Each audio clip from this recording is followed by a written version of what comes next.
আজকের এই খবর শুধু হাইলাকান্দির নয়, গোটা আসামের জন্য গর্বের খবর। একটি সাধারণ পরিবারের সন্তান কিন্তু অসাধারণ প্রতিভার অধিকারী এক তরুণ হাফেজ আজ নিজের মেধা ও পরিশ্রমের মাধ্যমে দেশের গণ্ডি পেরিয়ে আন্তর্জাতিক মঞ্চে পৌঁছানোর দ্বার প্রান্তে। আর তাঁরই স্বপ্নের যাত্রায় পাশে দাঁড়ালেন আলগাপুর কাটলিছড়া সমষ্টির বিধায়ক জুবায়ের আনাম। হাইলাকান্দি জেলার জন্য এক অত্যন্ত গর্বের ও আনন্দের মুহূর্ত।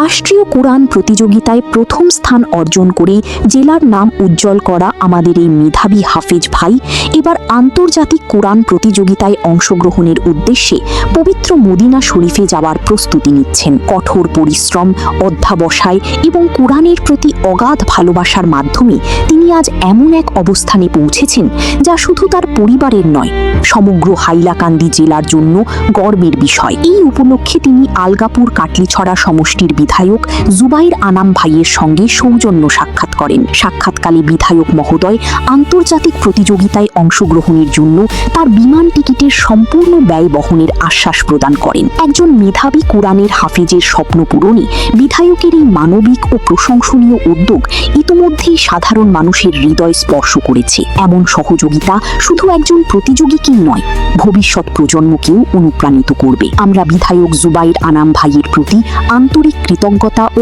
অসংখ্য ধন্যবাদ জ্ঞাপন করছি। একই সঙ্গে আমাদের এই গর্বিত হাফিজ ভাইয়ের জন্য দোয়া করি আল্লাহ তাআলা যেন তাকে আন্তর্জাতিক মঞ্চেও সর্বোচ্চ সাফল্য দান করেন, তার জ্ঞান ও মর্যাদা আরও বৃদ্ধি করেন এবং তিনি আবারও প্রথম স্থান অর্জন করে হাইলাকান্দি জেলার সম্মান বিশ্ব দরবারে আরও উজ্জ্বল করেন।